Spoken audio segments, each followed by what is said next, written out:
Who are you? Who are you? Or maybe who are y'all? When you meet somebody at a party and you're faced with the task of presenting yourself to someone that you don't know, what do you say? How do you define yourself? Do you tell people about your beliefs or about your politics? Do you talk about your hobbies or your family? What is it about you that says the most about who you are? No doubt about it, you and I are very deep and complex people. We have likes and dislikes, fears and joys. We have ambitions and desires. We do things in our spare time. Some of us enjoy fly fishing or quilting. We climb rocks or collect butterflies or watch Seinfeld reruns on TV for hours on end.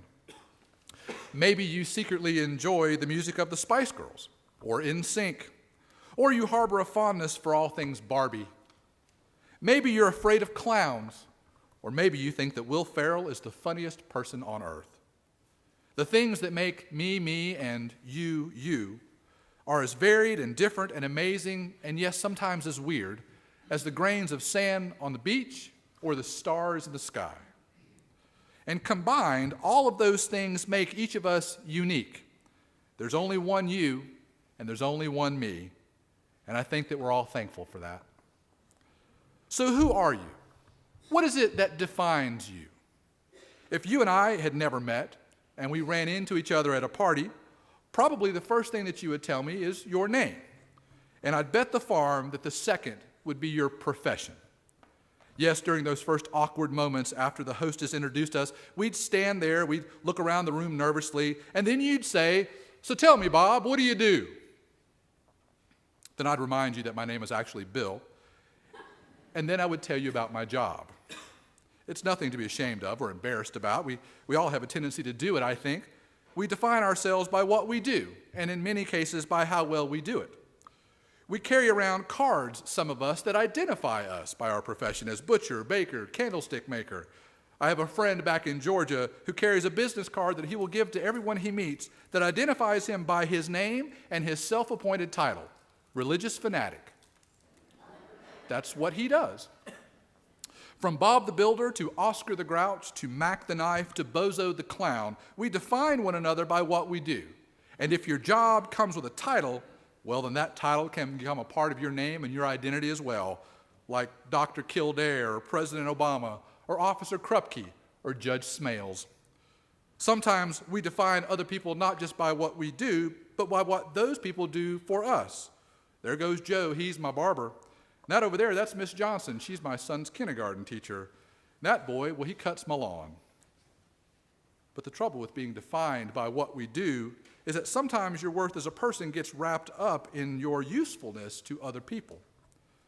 We see that happen in our New Testament passage this morning. The writer of Acts tells us that on their way to pray, Paul and Silas pick up a shadow of sorts. They are followed around by a girl possessed of a spirit of divination who is constantly shouting to anyone who will listen that Paul and Silas are God's servants. And like a teenager being followed around by his kid sister, Paul gets fed up with it all and in a fit of annoyance casts the spirit out of her, sets her free, and she does not go away.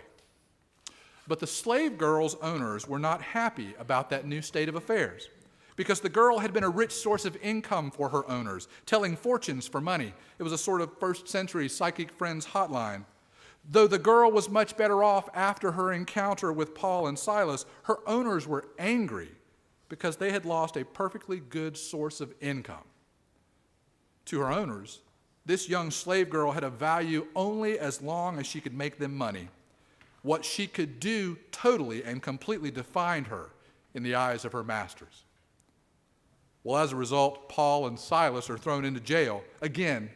Only this time, they were put in the innermost cell with their feet in stocks to ensure that they wouldn't escape. But then something miraculous happened.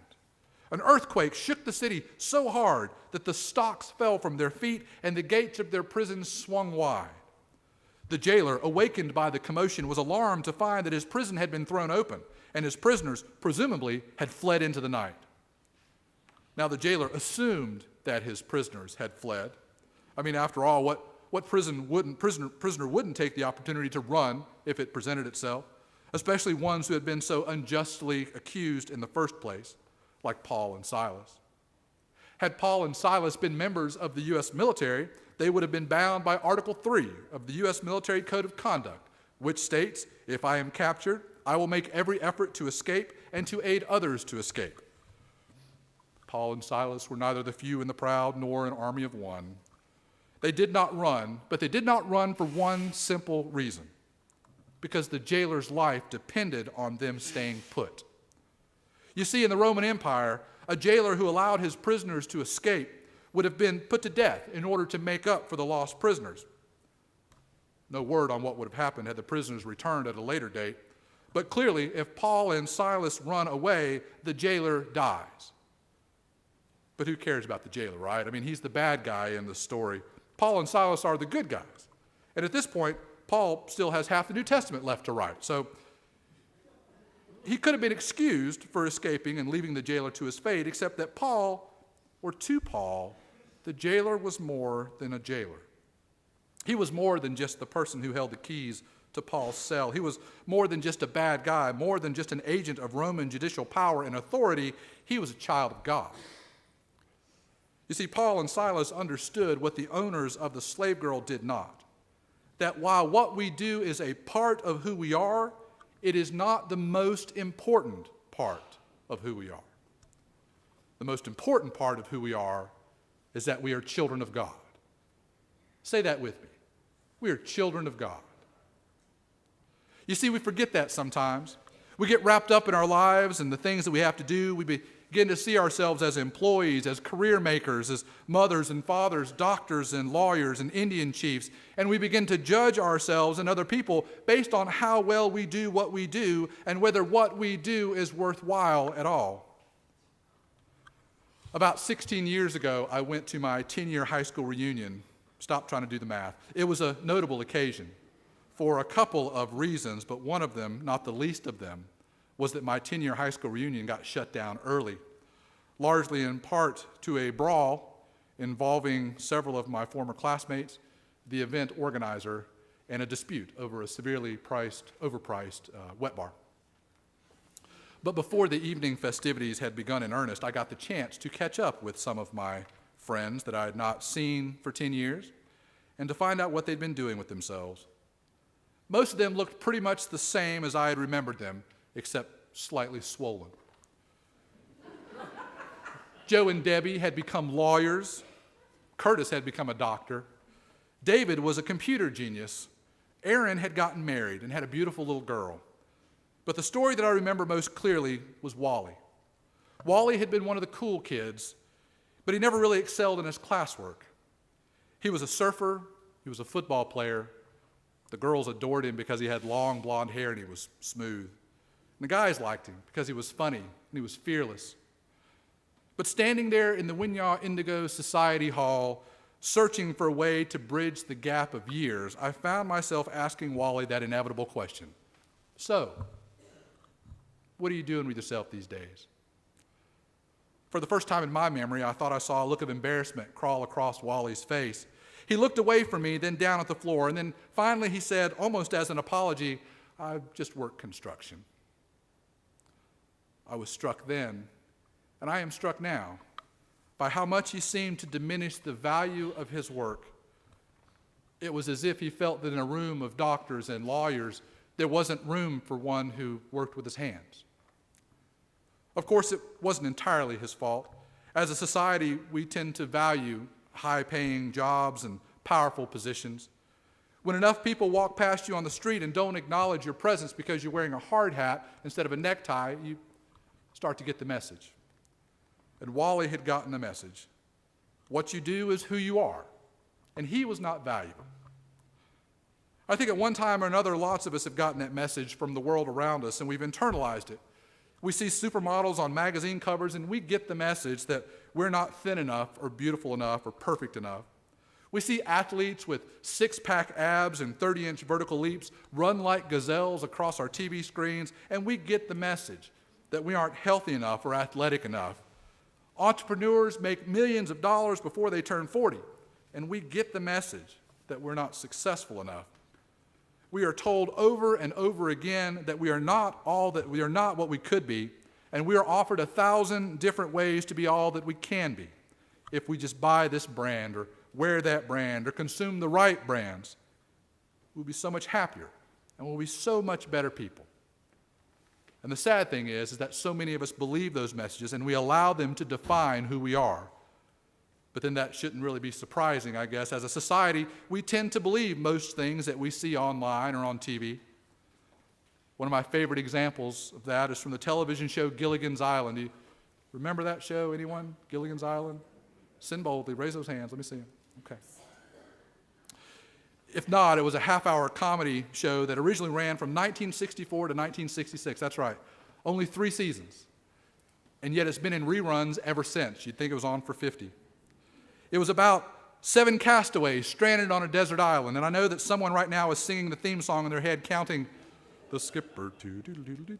And the show had been on the air for about 6 weeks when the show's producer received a visit from a Coast Guard official with a handful of telegrams from concerned citizens, all saying essentially the same thing. For several weeks now, we have seen American citizens stranded on some Pacific island. We spend millions in foreign aid. Why not send one U.S. destroyer out to rescue those poor people before they starve to death?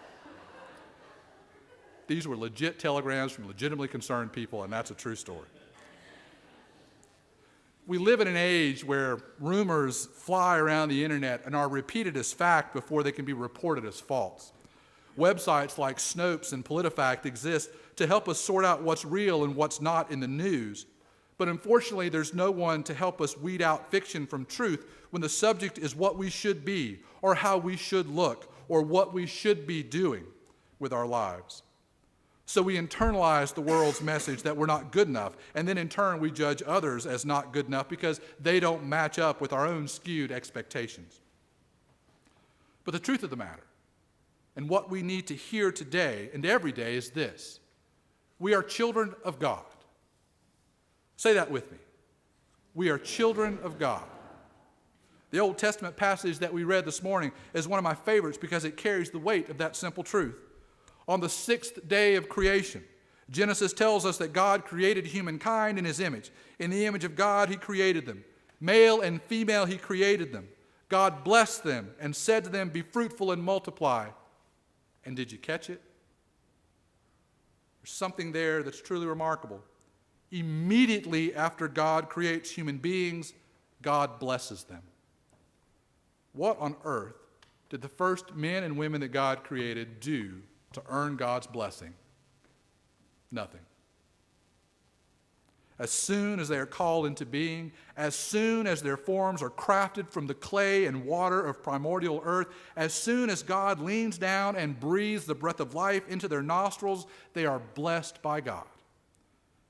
We learn here, within the Bible's earliest foundations, within the oldest traditions of ancient Judaism, that we, you and I, are crafted lovingly in the very image of God, and what's more, by virtue of that simple fact, we, you and I, are blessed by God. We are special to God. And there is nothing that we can do to earn that blessing. There's nothing we can say to deny it, either for ourselves or for anyone else. You are special to God, and you are cherished by God simply because you were created by God. We are children of God. It is that fact which defines who we are. Accept it. It is the truth that underlies Paul and Silas' willingness to remain in jail, that we are children of God. And it is the truth that sets a slave girl free, that we are children of God. It is the truth that sets us all free, construction workers and lawyers, custodians and executives alike, from the top of the wage scale to the poorest of the poor, from the ones we deem most beautiful to those who are invisible in our society. For all people, red and yellow, black and white, it is the truth that sets us all free, because all of us are children of God. So we end with the same question with which we began. Who are you? Who are you? Say it with me. We are children of God. Who are you? Say it again. Don't you forget it. To God be all honor, glory, power, and dominion in this world and in the world that is to come.